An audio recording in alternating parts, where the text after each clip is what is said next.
qui va faire encore par sa parole. Est-ce que vous croyez que Dieu va augmenter votre foi par la parole de Dieu? Et si vous croyez, soyez attentifs de ce qu'il a mis ce matin dans mon cœur. Vous savez que Dieu me forme aussi tous les jours. J'ai besoin de grandir avec lui, avec l'Église. J'ai grandi dans l'Église. Je suis né dans l'Église. Quand je dis né dans l'Église, il s'agit de la nouvelle naissance. Et je dis, Dieu Seigneur, donne-moi cette humilité. Parce que ça ne fait pas partie toujours de nous. Mais on a besoin vraiment de mourir à soi-même. Que Dieu puisse nous utiliser, bien-aimés de Dieu. Et je veux vraiment partager avec vous encore la grâce de Dieu. Cette grâce qu'il nous accorde ce matin. Amen. Je veux me mettre à l'aise si vous le permettez. C'est important de se mettre à l'aise. Voilà, devant Dieu. Je ne sais pas si vous allez tous me voir, mais bon, je vais peut-être me lever après, mais je vais m'asseoir pour souffler un petit peu. Amen. Vous voulez pas que le pasteur s'assoie un peu? Voilà. Est-ce que tout le monde me voit? Est-ce que vous me voyez bien? Même ceux qui sont derrière. C'est bien de s'asseoir. Ah, je comprends pourquoi certains dorment. Voilà. Ne vous inquiétez pas, je ne vais pas dormir parce que Dieu est là pour me réveiller quand on dit le Saint-Esprit est là. Amen. Dieu va nous parler ce matin. Je ne vais pas tarder. On va ouvrir la Bible ensemble. Vous savez que c'était dimanche dernier. J'étais vraiment dimanche dernier. Lorsque j'ai choisi ce thème de la foi, il y avait un passage que je n'avais pas mis. Vous m'entendez? Je n'avais pas mis ce passage. Vous savez que Dieu, quand il nous utilise pour apporter la parole de Dieu, il faut être toujours attentif.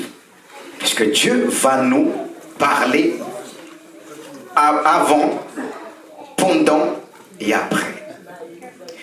J'avais ficelé mon message. Tous les passages choisis. Un dernier passage est venu. J'ai dit, mais oui, il faut que je puisse mettre ce passage. Ça résume tout. Et le moment de la prédication, je demande à un frère en disant, bon, qu'est-ce que tu penses de la foi en réalité? J'étais étonné qu'il a utilisé le passage que j'ai utilisé en dernière minute. Mais moi, j'ai dit, mais comment il a fait? Personne ne pouvait savoir. Tu m'as donné seule la révélation pour l'instant. Parce qu'on est content qu'on pose des questions. Personne ne sait, mais Dieu lui dit, voilà, je ne sais pas si ça t'a déjà arrivé, Tommy. Tu vois, tu poses la question, mais tu dis, non, personne ne va répondre. Après, tu es étonné, la première personne répond. Après, tu dis, mais c'est le Saint-Esprit. Il voulait confirmer qu'il voulait parler de la foi. Et on va revenir dessus ce matin. Parce que des fois, il est important de revenir. On a l'habitude de apporter un message, on passe vite. Mais Dieu nous appelle à revenir, comme dit l'apôtre Paul. Je ne cesse de vous rappeler ces choses, car elles vous sont salutaires. Alors soyez attentifs. C'est un enseignement sur la foi. On avait parlé du degré de la foi dimanche dernier, la foi qui augmente, la foi qui progresse. On a parlé de la foi intellectuelle, la foi qui s'empare des bénédictions. C'est pas celle qui sauve. Et la foi aussi qui guérit, celle qui s'empare des bénédictions. Et jusque le summum de la foi qui s'abandonne. Comme Pierre, Jésus disait, Pierre, quand tu étais jeune, tu allais où tu voulais. Mais un jour, quand tu seras vieux, c'est un autre qui te conduira. Tout ça. Nous, on aime bien aller là où on veut. On dit, c'est la foi. Dieu m'a révélé. Je vais là où je veux. Mais le summum de la foi, c'est plus toi qui vas où tu veux, mais c'est le Saint-Esprit qui te conduit. Servir Dieu, c'est pas évident. C'est pour ça qu'on a besoin d'être équipé par la parole de Dieu, sinon on risque de prendre tous la fuite. Je dis bien la fuite. On a besoin de Dieu. Et le thème qui va compléter le thème de dimanche dernier, c'est la sémence de la foi. Pourquoi la sémence de la foi? C'est important. Pour moi, la foi est comme une sémence qu'on lance sur une terre. Parce que pour avoir une bonne sémence, il faut une bonne terre. La sémence dépend de la terre là on va s'aimer. On peut avoir une bonne sémence et la terre soit mauvaise. Et la bonne sémence finira par mourir. Est-ce que vous suivez? C'est pour ça que j'ai choisi ce passage. Regardez avec moi. C'est Marc 4, verset 28, qui nous dit, la terre fait pousser d'elle-même la récolte. D'abord la tige des plantes, puis l'épi vert, et enfin le grain bien formé dans l'épi. Vous voyez, le grain vient après. Mais nous, on parle toujours du grain. Mais qu'est-ce qui va produire le grain? C'est la terre et la bonne sémence qui va permettre que la terre va produire d'elle-même. Et c'est ça la foi. La foi doit se développer d'elle-même. Mais pour que la foi puisse se développer, il faut tous les ingrédients autour d'elle qui va lui permettre de grandir. Mais on va revenir un peu sur ce que nous avons vu dimanche dernier en parlant de la foi en elle-même, ce qu'elle est en général. Et c'est ce passage, on revient sur la question de dimanche dernier, parce qu'on va voir 3 choses, 4 ou 3 questions. La première question que nous allons voir après, qui peut déformer la sémence? Qui peut la transformer? Et qui peut la faire grandir? Retenez ça. Vous retenez? Le peuple retient. Qui peut déformer cette sémence? Parce qu'elle peut se déformer aussi. Et qui peut la transformer et la faire grandir? Ces 3 points vont nous faire réaliser beaucoup de choses en ce qui concerne la foi. Ça va nous permettre de veiller. Le but, c'est de Dieu, ce que Dieu veut, nous emmener à veiller. Dieu veut qu'on grandisse. Mais comment grandir? Parfois, on croit qu'on connaît. C'est pourquoi il est important de revenir sur les bases. Et pour moi, c'est une base. La foi est une base. Et Dieu nous emmène toujours à revenir pour nous faire grandir, comme quelqu'un a dit, reculer pour mieux sauter. Bon, on va revenir sur la question, d'abord, la question de la semaine dernière. Dimanche dernier, on avait dit, qu'est-ce que c'est que la foi en général? Tu reviens dessus. Et c'est là que notre frère a répondu, s'est levé. J'ai dit, bon, quelqu'un va se lever. Il a expliqué, j'ai dit, c'est exactement ça. Mais jusque-là, Dieu ne m'avait jamais donné, bon, je citais ce passage, mais je ne comprenais pas les choses comme j'ai compris dimanche. Parce que de fois, on peut dire, ah, le pasteur savait déjà depuis longtemps. Non, il y a des choses qu'on reçoit dans les médias. Le moment qu'on va donner un message, qu'on va travailler le message, Dieu ne va rien nous dire, mais c'est après. C'est ça la foi. La foi, elle est progressive. L'enseignement aussi, la révélation, elle est progressive. Voilà le passage que le Seigneur m'a donné et que le frère a cité. Il dit, ainsi la foi vient de ce qu'on entend. Il y a une virgule et on peut s'arrêter et réfléchir. Quand Dieu met des virgules, c'est pas pour rien. Il faut mettre l'accent. Ce qui veut dire que la foi vient de ce qu'on entend. C'est-à-dire la bonne terre, elle devient efficace par rapport à ce qu'elle reçoit de l'extérieur. Et c'est ça, la foi vient de ce qu'on entend. Est-ce que ce qu'on entend quand il dit vient de la parole de Christ? Est-ce que tout ce qu'on entend vient de Christ? Non. C'est-à-dire un enfant. Le cœur d'un enfant est comme la terre qui doit recevoir une bonne sémence. Même si un enfant est semblable à une terre, une bonne terre, l'enfant a besoin aussi de recevoir une bonne sémence. Et c'est ce qui nous fait dire que tout le monde à la base a la foi. Mais d'où est venue cette foi? C'est ce qu'il faut connaître en premier. Lorsque vous évangélisez, de savoir la personne qui est en face de toi, quel genre de foi elle a ou il a. C'est ce qui va vous permettre de soit emmener à une transformation à la foi que cette personne possède et la faire grandir. Nous, quand on veut parler de Dieu, on sème dans tous les sens. On doit discerner quel genre de terre qui se trouve devant moi pour pouvoir s'aimer. C'est-à-dire, il y a des grains qu'on va s'aimer, on ne va pas s'aimer n'importe où, parce que ça ne va pas porter du fruit. Et la personne que vous avez en face de vous, vous devez savoir comment s'aimer.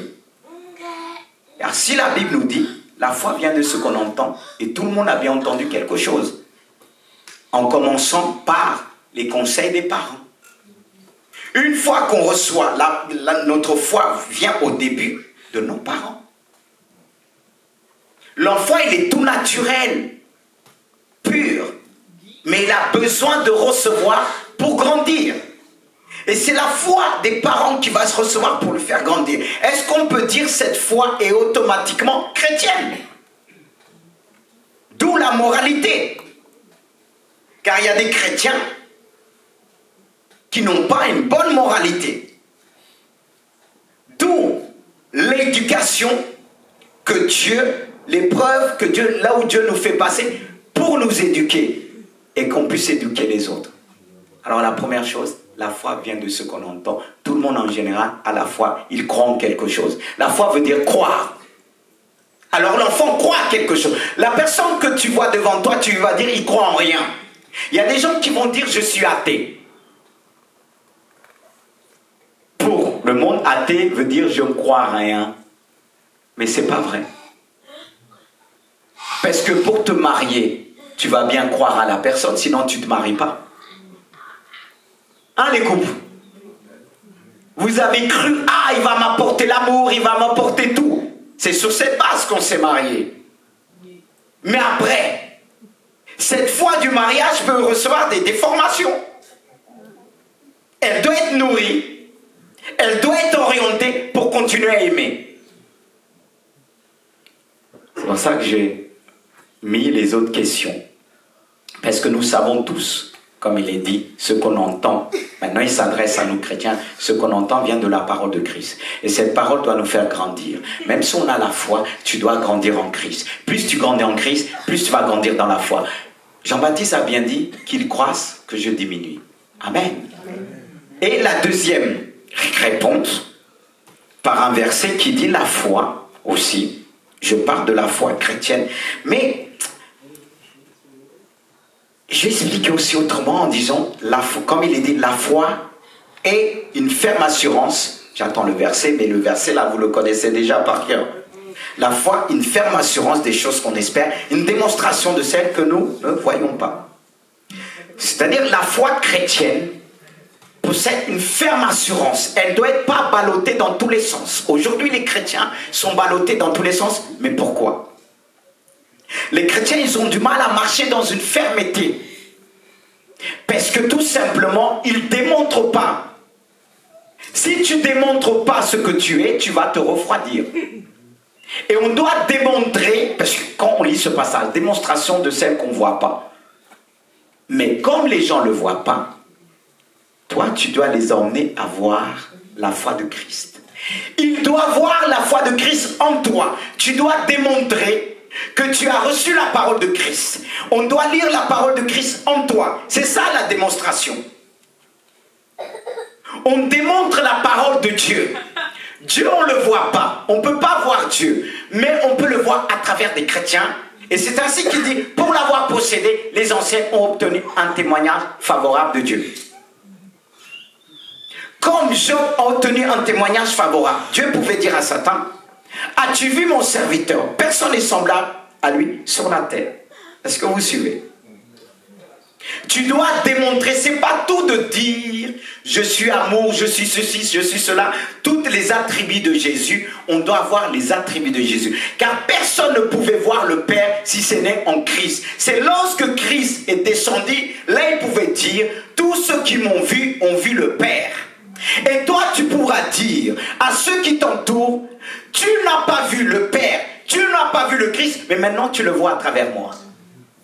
Est-ce que les gens vont dire, ce que tu me dis, ce que tu me fais, personne ne l'a fait. Des fois dans ton travail, quelqu'un va dire, mais écoute, je pensais que tu m'as pas pardonné, je pensais que tu m'aurais pas fait ça. C'est Christ que tu es en train de démontrer. Et les gens doivent le voir à travers ta vie. C'est pour ça qu'il est dit une démonstration des choses qu'on ne voit pas, mais des choses qui existent. Ça peut être même dans le domaine spirituel, dans le domaine miraculeux, dans le domaine invisible. On est appelé à démontrer ce que les gens ne voient pas, comme ce que nous avons vécu. J'ai dit les gens ont besoin de voir, c'est-à-dire ce que Dieu m'a montré dans l'invisible, comment les anges agissent. J'avais besoin de démontrer ma foi. Chacun démontre ce qu'il est, ce qu'il a reçu, ce qu'il a développé dans son intimité avec Dieu. Alors ce que je vis dans mon intimité, ce que Dieu me dit, que les anges font ceci, les anges font cela, j'ai besoin de le démontrer. Parce que si je m'arrête que à le dire, les gens ne vont pas croire. Il y a dire et faire. Il y a ceux qui disent, qui parlent beaucoup, mais ils ne le font jamais. Les gens vont croire par la démonstration, par les faits. Si tu dis que tu es fils de Dieu, les gens doivent voir que tu es vraiment fils de Dieu. Si tu dis que tu es chrétien, les gens doivent voir que tu es chrétien. Si tu dis que tu es capable de ressusciter les morts, de guérir, les gens doivent voir ça en toi. Dites Amen. Amen. Mais peut-être que tu n'es pas arrivé là. Ça ne veut pas dire que tu n'es pas chrétien. Non. Je vais être clair.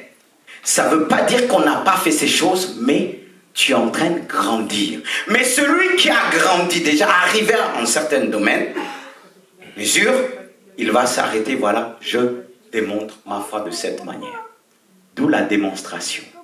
Chacun démontre selon son niveau. Est-ce que vous suivez? Voilà. Mais maintenant, on va sur l'autre question. J'essaye. Qui peut déformer notre foi? Je vais répondre d'une manière peut-être indirecte par un verset qui dit « Heureux l'homme qui ne marche pas selon les conseils des méchants, qui ne s'arrête pas sur la voie des pécheurs, qui ne s'assit pas en compagnie des moqueurs, mais qui fait quoi? Vous pouvez lire avec moi si vous voulez bien. Mais qui trouve dans la loi de l'Éternel et qui la médite jour et nuit. » Ce qui veut dire, on peut s'arrêter, si on doit grandir, c'est jour et nuit. Mais on emploie un temps, un timing, dans notre vie quotidienne, c'est difficile de méditer la loi de Dieu jour et nuit. Vous confirmez? Voilà. Et je poursuis. Il est comme quoi? Un arbre planté près d'un courant d'eau qui donne son fruit en sa saison. Et dont le feuillage ne se... C'est-à-dire, il a une ferme assurance, il ne change pas. Même pendant d'autres saisons sèches, il ne change pas. Et tout ce qu'il fait, lui, ici. Et nous disons Amen. Qu'est-ce qui peut déformer notre foi en vérité? C'est nos fréquentations. Car s'il dit, heureux l'homme qui ne marche pas selon les conseils des méchants. Frères et sœurs, ce passage m'a vraiment parlé. On a tous des conseillers. Ton conseiller peut être ta femme, ton mari, une amie, mais qui est vraiment ton conseiller? Est-ce que ton conseiller a la crainte de Dieu? Est-ce que ta femme a la crainte de Dieu? Est-ce que ton mari a la crainte de Dieu? Je ne dis pas de l'abandonner. Loin de moi cette pensée. Mais il est important de s'arrêter de dire, en fonction par rapport à ce que je viens de lire, quelle est la sémence de mon mari, de ma femme, mes amis? Est-ce qu'il n'y a pas cette racine de méchanceté? Est-ce qu'il sera capable de me donner des bons conseils? Et s'il ne te donne pas des bons conseils, en fonction de ce que tu as reçu, cette sémence peut être déformée. C'est-à-dire ta foi peut être déformée. Et pourtant, tu as eu une base solide. Quand on parle de la base, il ne faut pas rester sur la base. Ce que tu as reçu doit t'emmener à s'exprimer, à s'épanouir. Mais si tu as reçu une bonne base et que tu fréquentes des mauvais conseillers qui critiquent sur tout le monde, est-ce que tu ne risques pas d'être déformé? On a tous des conseillers. On a tous. Même tes enfants peuvent être tes conseillers. C'est pour ça qu'on enseigne ton enfant. Selon les voies de Dieu. Et tu vas en bénéficier. Et ça peut être tout simplement les gens que tu fréquentes, les gens que tu t'assois avec, tu as l'habitude de s'asseoir avec dans ton travail. Quel genre de personnes? Est-ce que les gens qui vont parler, des femmes qui vont parler, eux, les hommes, ils sont tous pareils, les femmes, ils sont tous pareils, comme si on les avait tous essayés. Mais c'est vrai. Mais et toi, dans ta tête, tu vas dire, ils sont tous pareils. C'est-à-dire, ta foi va diminuer, tu ne vas plus croire même à ton mari ou à ta femme. Parce qu'en force d'entendre, tu t'assois avec ces personnes, qu'est-ce qu'ils vont faire? Ils vont influencer ta foi. Même si à la base, tu es bien, mais continuellement, si tu ne fuis pas. C'est pour ça que la Bible nous exhorte à fuir le péché. Le diable ne va pas venir comme une corde pour dire je suis le diable. Il va venir tout simplement te donner conseil. Tout simplement. Et quand tu as un problème, il va dire, ah moi, si moi j'aurais fait comme ça, si moi je l'aurais rentré dedans. Prends du recul avec Dieu. Non, soyons honnêtes. Regardez, mes sœurs, aux frères, souvent on a entendu des parents vouloir faire bien. Te laisse pas faire, te laisse pas faire. Après, au lieu de adoucir ton cœur, il y a des endroits qu'on est obligé de laisser faire. Laisser faire ne veut pas dire qu'on est faible. On attend notre occasion pour purifier notre cœur, pour agir autrement. C'est pour ça que j'ai l'habitude de dire à des couples, quand ils ont des problèmes, n'agis pas comme, même si tu as raison, tu vas faire une erreur. Il faut revenir sur toi-même et réfléchir. Parce que les conseils que tu as entendus, parfois il faut les éprouver. Il faut les éprouver par le Saint-Esprit, peuple de Dieu. C'est nous, en tant que pasteurs, Dieu ne nous demande pas, parfois à chaud, on a envie, mais il y a toujours quelqu'un qui va dire, tu es un homme de Dieu, mets-toi devant Dieu. Parce que dans les premières heures que tu vas mettre à prier, quand tu as une mauvaise pensée, ce n'est pas la pensée de Dieu qui va se manifester tout de suite. Dieu est amené d'abord à enlever les mauvaises pensées. Mais toi, tu vas croire que la réponse va venir tout de suite. Dieu ne se mélange pas. Dieu va enlever d'abord. Parce que tout ce qui va venir dans les premiers temps, c'est pas bon. Est-ce que vous suivez? Voilà. Et il dit aussi, en compagnie des moqueurs. Là aussi, je parle aux jeunes. Est-ce que les jeunes sont là? Est-ce qu'il y a des jeunes? À l'école, ça se moque facilement. Oh, la tête de l'un ne me plaît pas. Quand j'entends mes enfants dire ça, je les reprends tout de suite. Un tel est ceci, elle m'énerve, elle. Et tu vas t'asseoir avec lui, quand l'autre passe, elle m'énerve. Et pourtant, elle t'a rien fait. Vous pensez qu'à l'église, on n'est pas comme ça deux fois? Oh, l'autre, quand elle prie, elle m'énerve. Non, mais... Ou bien, elle est froide, elle m'énerve. Elle m'a pas dit bonjour, elle m'a dit... Non. Et on nourrit ça. Et ça déforme notre foi, on finit par dire, il n'y a pas d'amour à l'église. Et ta foi grandit dans ces conditions en disant, il n'y a pas d'amour. Est-ce que vous suivez? Amen. Je passe. Est-ce que vous avez compris? Amen. Parce que le péché déforme notre foi, mais Dieu la transforme, la forme, il la transforme. Amen. Et c'est là que Dieu veut nous emmener. Je ne vais pas rester longtemps dessus. On va au deuxième point. Il y en a trois que j'ai soyez patients. Qui peut la transformer? J'ai pensé à ce passage qui m'a souvent parlé, qui parle de Jérémie. Dit, la parole qui fut adressée à Jérémie, de la part de l'Éternel en ce mot, lève-toi, descends dans la maison de Potier, là je te ferai entendre mes paroles.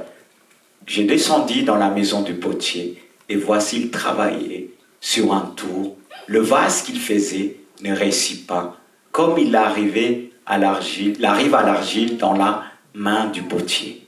Il refit un autre vase tel qu'il trouva bon de le faire. Comment notre foi peut être transformée? Prenez l'exemple du potier qui a l'argile entre ses mains. Il a quelque part le vase en lui Tout est dans ses pensées. Il voit l'argile, il va transformer cette argile. Il va donner de la forme. Comme il est dit au commencement, l'Éternel fit les cieux et la terre. La terre était vide et informe. Mais qu'est-ce qu'il a fait? Il a donné de la forme. Et Dieu donne la forme à cette graine. Ce que nous sommes, Dieu donne de la forme, il transforme notre foi. Et c'est parfois ce moment de transformation qui pose problème. On ne veut pas être transformé. On veut rester tel qu'on est, tel qu'on a connu chez soi. Telle la foi qu'on a reçue, soit par nos pères spirituels, nos parents, on veut rester dessus. Mais Dieu va dire à Jérémie, va dans la maison du potier. Dieu va utiliser cette image en disant, Jérémie, tu es l'argile et je suis le potier. Ce que je veux faire de ta vie, je veux la transformer. Tu es cette sémence. Tu as grandi, mais je veux te transformer. Je veux te donner une autre image, une autre forme à ta foi, à ta vie. Mais est-ce qu'on est prêt? Parce que souvent, on veut faire les choses selon nous. On veut choisir l'enseignant. On veut choisir le potier nous-mêmes. Mais Dieu dit, va. Il fallait que Jérémie puisse aller le pas de la foi et de ne pas dire l'obéissance. Il faut l'obéissance en nous. Et Jérémie va voir ça. Il va comprendre qu'il est vraiment l'argile, le potier. Que Dieu fait, il le refait. Celui qui fait, il le refait, c'est Dieu. Parfois, on pense que tout est fait. On peut dire, oh, j'ai tout vu, j'ai tout connu. Mais on n'a pas fini d'apprendre sur la terre. C'est lui qui a trouvé bon de la faire, de la façonner. Alors, il faut savoir que Dieu, quand il nous regarde, écoutez bien mes frères et sœurs, Dieu va nous envoyer vers une personne, parfois, qui va nous façonner. Ce n'est pas la personne de fois qu'on cherche nous-mêmes, mais Dieu nous connaît mieux que quiconque. Il sait vers qui il va t'orienter. L'argile que tu es, Dieu va t'envoyer vers quelqu'un. Il va le faire. Mais est-ce que tu es prêt, au prêtre, de subir ça? Amen. On va passer. Troisième, c'est ça. Voilà. C'est de grandir qui est plus difficile. Pour moi. Dans tous les domaines. De se développer. Parce qu'on peut avoir des compétences. Comment faire développer, grandir les compétences, ce que nous avons reçu. Tu as des qualités. Mais comment faire grandir? Et comment savoir que ce qu'on a n'a pas vraiment grandi? Selon vous? Selon Dieu, je sais. Dans un sens que quand on sait qu'on a grandi, on fait profiter les autres. C'est là qu'on voit que la foi a grandi. Elle est capable de transmettre ce qu'elle a ou ce qu'il a. Tant qu'on n'est pas arrivé à ça, ce qu'on n'a pas encore grandi. Mais comment grandir dans la foi? C'est là que j'aimerais bien poser la question à quelqu'un, parce que c'est vrai qu'on peut dire oui, grandir, et c'est là que Dieu m'a emmené dans ce passage que je vais vous transmettre. Je vais répondre, notez bien ce que je vais vous dire, ce que vous allez voir. Je vais le démontrer par des versets, par Éphésiens 4. C'est dans un autre angle qu'on ne voit pas souvent dans l'église, mais c'est la première chose devant Dieu. Je dis bien la première chose qui doit nous faire grandir. Par qui? Il a dit, c'est lui qui a donné les uns comme apôtres, les autres comme prophètes, les autres comme évangélistes, les autres comme pasteurs et docteurs. Pour quel but? Il dit, pour le perfectionnement des saints, c'est là en vue de l'œuvre du service et de l'édification du corps de Christ, jusqu'à nous soyons parvenus à quoi? Est-ce qu'il y a un passage qui pourra prendre la place de ce passage? Est-ce que vous connaissez un autre passage qu'on peut dire plus fort que ce passage? Non, je vous pose la question. Et on va continuer d'abord. L'unité de la foi et de la connaissance du Fils de Dieu, vous voyez? Et à l'état de l'homme fait. Et à la mesure de l'estature parfaite de qui? Ce passage résume tout. Vous êtes avec moi? Dieu a donné des méthodes qui nous emmènent à développer notre intimité. Comme elle a dit. Dieu nous donne aussi des méthodes qui sont éprouvées dans la foi. Comme tu as dit. Mais quelles sont ces méthodes, comme tout ce que vous avez dit? Il a donné les uns comme apôtres, prophètes, évangélistes, pasteurs et docteurs. Quand il est dit dans Acte 2, verset 41, de persévérer dans l'enseignement des apôtres. Il dit, ceux qui ont reçu la parole, qu'est-ce qu'ils ont fait? La première chose qui paraît en premier, ils persévéraient dans l'enseignement des apôtres.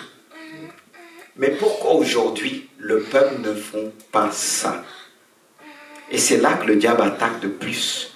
Il attaque des hommes de Dieu. Il envoie des faux hommes de Dieu pour que les chrétiens se disent, il n'y a pas de vrais pasteurs. Et une fois que notre foi a été déformée par ça, on a du mal à faire confiance. Et si on a du mal à faire confiance, est-ce que notre foi va grandir? Vous croyez que le diable sait ce qu'il fait? Pourquoi il attaque davantage les hommes de Dieu, à votre avis? C'est à cause de ça. Mais aujourd'hui, les gens désertent de plus en plus l'église. Mais le diable, il connaît la Bible.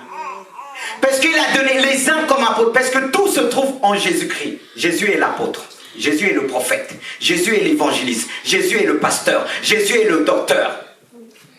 Vous rassemblez ces 5 ministères. Le but, c'est de nous emmener à l'unité de la foi. À l'estature parfaite de Christ. Avoir une foi parfaite.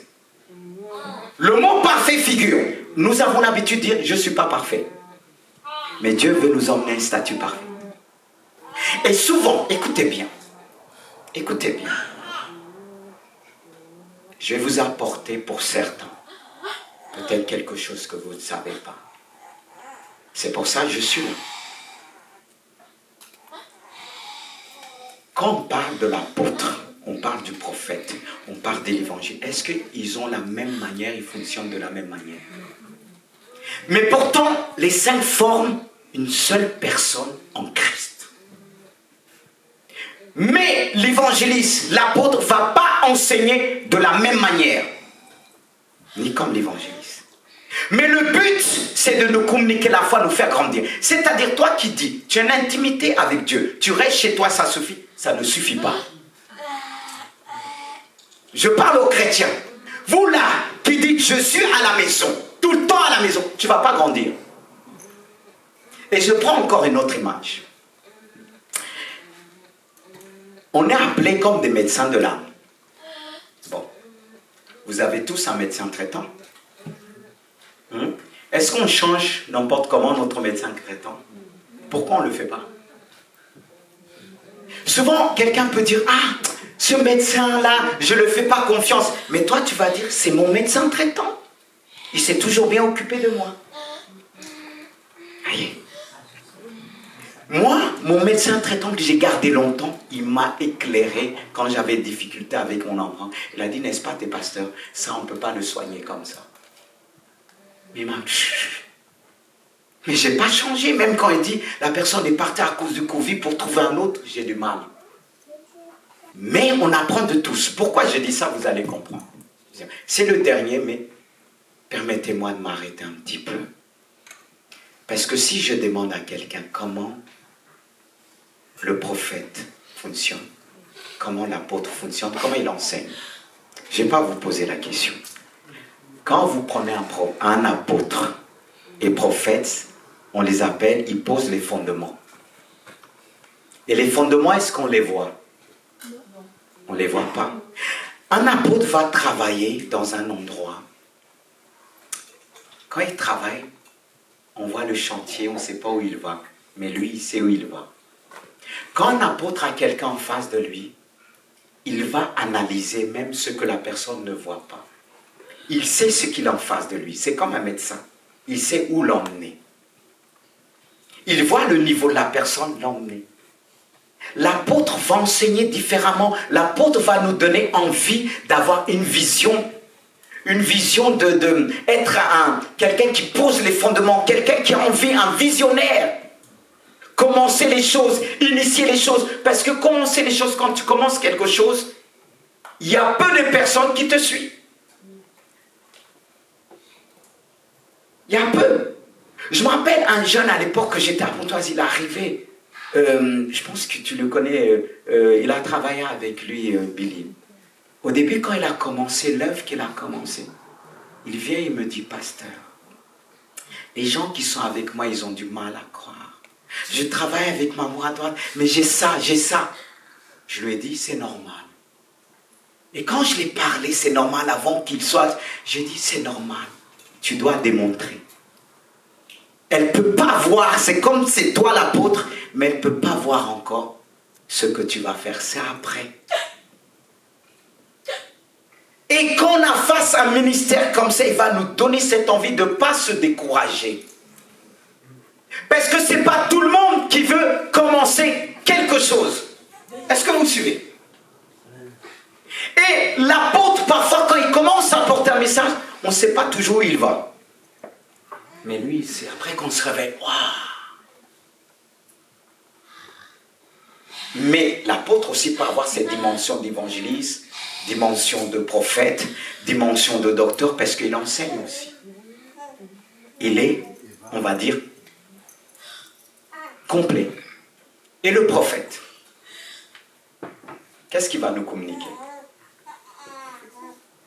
Regardez, la Bible dit, Dieu ne fait rien sans avoir révélé le secret à ses serviteurs, le prophète. Il va nous révéler des secrets, des clés, parce qu'il a cette dimension d'aller chercher ce que les gens ne voient pas. Et de fois, on dit, il est bizarre.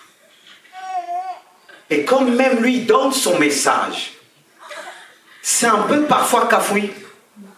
Mais à votre avis, pourquoi? Parce qu'en même temps qu'il est connecté, il sonde les choses. Comme les apôtres, l'apôtre Jean, quand il a porté dans l'Apocalypse, il y a des choses qu'il ne comprenait pas. Dieu te révèle des choses, mais tu ne comprends pas, il ne te montre pas tout. Et là, qu'est-ce que tu fais? Tu sondes en même temps les choses. Tu es là, tu cherches, tu regardes quelqu'un et dis, mais il est bizarre, juste que tu l'apportes la révélation. Et le message du prophète est différent. Il peut aller dans tous les sens. On va dire, ben non. Mais toi qui étais avec un pasteur, tu vas dire, c'est pas ça. Est-ce que tu as la connaissance? Est-ce que tu sais comment les prophètes fonctionnent? Pour savoir, il faut avoir la révélation. Ce que je vous enseigne, parce que j'ai eu part avec plusieurs ministères, et j'ai appris, j'ai développé certaines choses. Le prophète va chercher des choses même qui te concernent. Quand il va te montrer, ça va être tic. Il t'apprend aussi la sensibilité de chercher Dieu d'une manière très sensible. Que toi, tu vas sentir les choses venir de loin. Tu vas les voir. D'où la face de l'aigle qui voit les choses d'avance. Mais nous, est-ce que on voit ça? Non. Mais c'est ce qui fait grandir notre foi. Parce que la foi, c'est de voir les choses d'avance. La foi aussi, c'est de bâtir. La foi aussi, c'est d'entraîner comme l'apôtre. Mais la foi doit voir encore les choses venir. C'est ce qui va t'aider à être ferme dans ton travail. Parce que si tu n'as pas la sensibilité de prophète, tu vas te décourager. Tu vas te décourager. Tu vas te décourager. Et Dieu appelle tous les hommes de Dieu à développer tous ces dons-là. Parce qu'on vit dans un moment difficile, on doit voir le danger venir avant. Et ça, c'est l'esprit de prophète qui va nous aider à développer cette intimité avec Dieu. Et l'évangéliste. Pourquoi l'Église souffre aujourd'hui de ce ministère? Parce que les gens n'ont plus envie d'aller parler de Dieu. Mais l'évangéliste, d'abord, ce don est donné à l'Église pour donner envie, la compassion des âmes.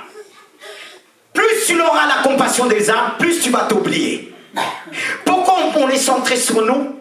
Il n'y a plus cette compassion des âmes.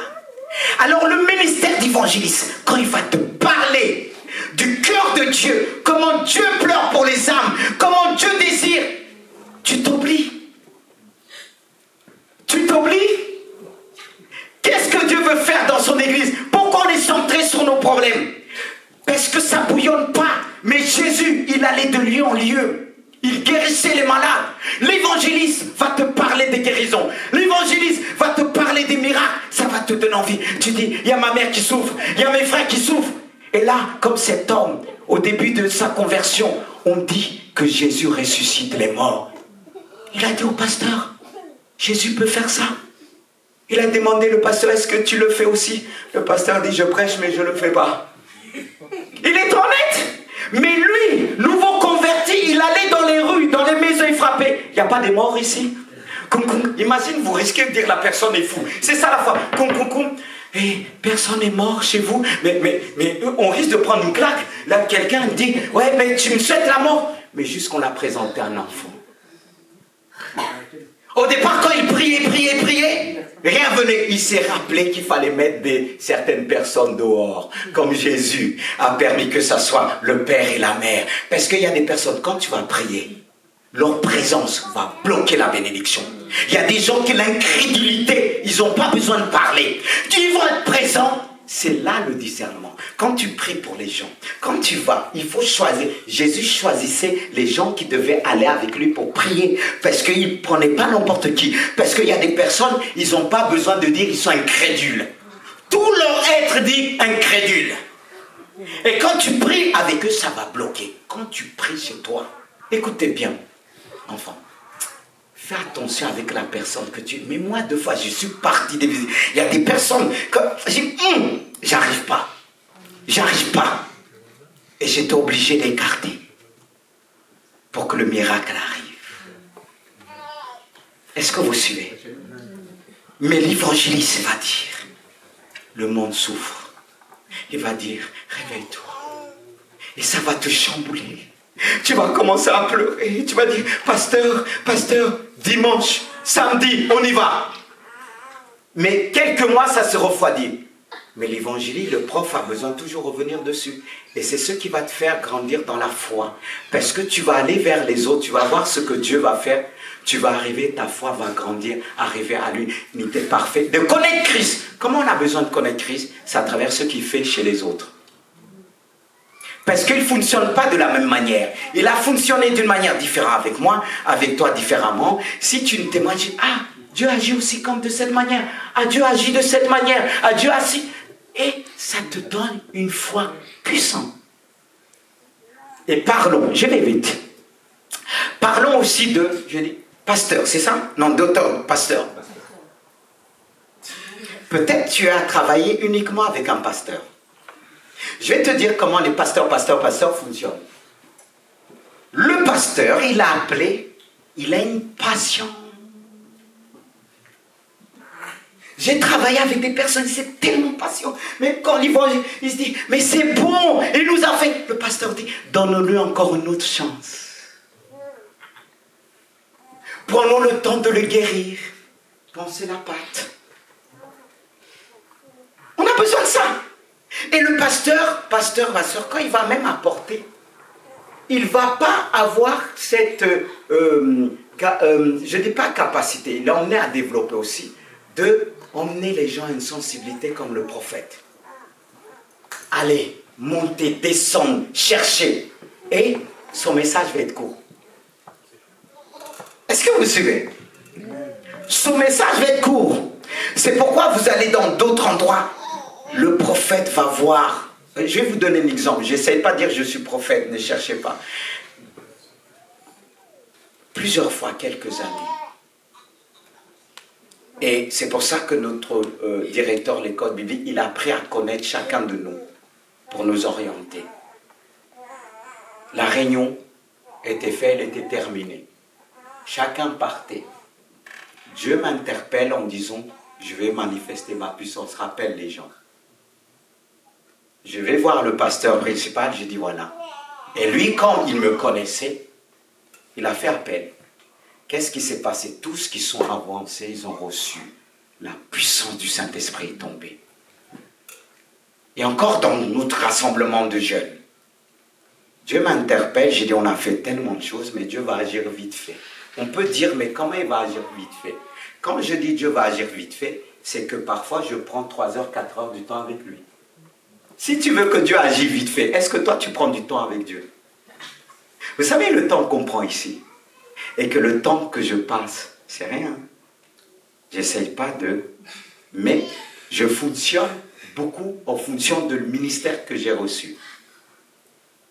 Et quand j'ai fait appel, il l'a fait. On a vu des miracles. Des miracles. Mais Dieu nous éprouve. Il laisse 2 fois partir. Ça arrivait plusieurs fois, mais j'ai dit Dieu. Mais il dit, je vais éprouver aussi. Mais le pasteur, il va beaucoup à la portée des autres, à une personne et tout ça. Mais l'apôtre fonctionne différemment. Le pasteur peut enseigner, mais il est plus pragmatique, il est plus... c'est pas comme le prophète, c'est pas comme l'apôtre, tout ça. C'est différent. Et le dernier, le docteur. Que le docteur, comme j'ai dit, l'évangéliste va pousser les âmes. Et le docteur va nous pousser à aimer la parole. À chercher à décortiquer les choses. Aller plus loin. On est tous appelés à ça. C'est-à-dire, quand je parle de la foi, on doit retrouver tout cela chez le chrétien. Tout ce que je dis, c'est ce qui va faire grandir ta foi. Mais est-ce que le peuple de Dieu aujourd'hui aime la Bible? Est-ce qu'il cherche? Il y a certains qui la lisent vite, il dit j'ai lu. Mais est-ce que tu décortiques la Bible? Est-ce que tu t'entraînes? Si tu tombes avec quelqu'un, tu vas l'expliquer. Parce qu'on a appelé à expliquer les choses. Et le docteur va nous donner ces éléments qui vont nous permettre d'expliquer les choses, aimer la Bible. Et c'est ce qui fera grandir notre foi. Et je termine par ce verset-là.